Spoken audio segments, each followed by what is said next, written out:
آپ کو ایک بات یہ بھی میں بتا دوں، ابھی 18ویں صدی کی بات ہے۔ 18ویں صدی میں امریکہ کا سفر کرنے والے ایک سائنسدان نے ایک نئی چیز کا انکشاف کیا۔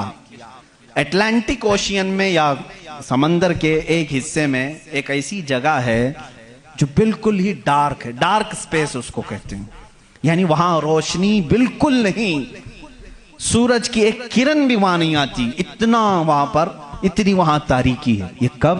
18ویں صدی میں، یعنی آج سے 200 سال پہلے کی بات ہے۔ اس نے انکشاف کیا، دنیا کو بتایا، میں نے ایک ایسی جگہ دیکھی، بہت ہی ڈارک ہے، بہت اندھیرا ہے۔ وہ جب واپس آیا تو علماء ربانیین نے سورہ نور کی قرآنی آیتیں پڑھی۔ اللہ فرماتا ہے کہ اذا اخرج یدہ لم یکد یراہ ومن لم یجعل اللہ لہ نورا فما لہ من نور۔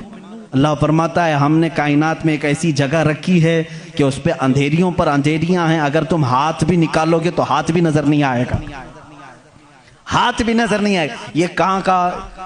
یہ علم البحر جس کو کہتے ہیں، سمندروں کا علم رکھنے والا، جو پوری زندگی سمندروں کی کھوج میں لگا دیا، وہ لا کر کے بتایا۔ اس نے سوچا میں بہت بڑا تیر مارا ہوں، لیکن جب بتایا قرآن پڑھنے والوں نے کہ یہ تو قرآن میں ہے، اللہ فرما رہا ہے ایک ڈارک سپیس ہے کائنات میں جہاں تم ہاتھ بھی نکالو گے تو نہیں نظر آئے گا، اتنا ڈارک ہے۔ وہ سٹپٹا گیا، پریشان ہوا، میں اس کی تحقیق کروں گا، یہ قرآن میں آئی کیسے بات؟ سب سے پہلا دنیا کا میں انکشاف کرنے والا ہوں، میں اس کو سب کو بتانے والا پہلا فرسٹ آدمی میں ہوں، یہ پہلے سے کہاں سے آ گئی قرآن؟ پھر وہی دو باتیں میں بتاتا ہوں میرے عزیزو، اس کو بھی یہی جھٹکا لگا کہ یہ قرآن اس زمانے میں نازل ہوا جب سائنس کا وجود نہیں تھا، اور اس پر نازل ہوا جس کو دنیا میں کسی نے سکھایا نہیں تھا۔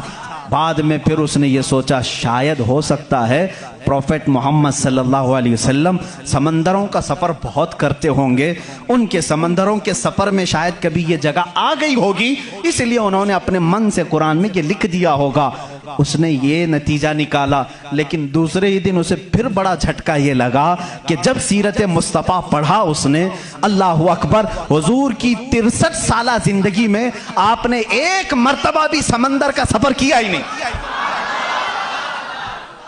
یہ بہت بڑا جھٹکا لگا کہ وہ محمد صلی اللہ علیہ وسلم کبھی پوری زندگی میں سمندر کا سفر کیے ہی نہیں۔ میرے عزیزو، اس بات میں غلط فہمی میں نہ آنا کہ وہ سمندروں کو نہیں جانتے تھے، وہ معراج کا سفر کرنے والا رسول سمندروں کو ضرور جانتا ہے، لیکن یہ حکمت الہی تھی کہ کبھی سمندر کے سفر کرنے کا اتفاق نہیں ہوا۔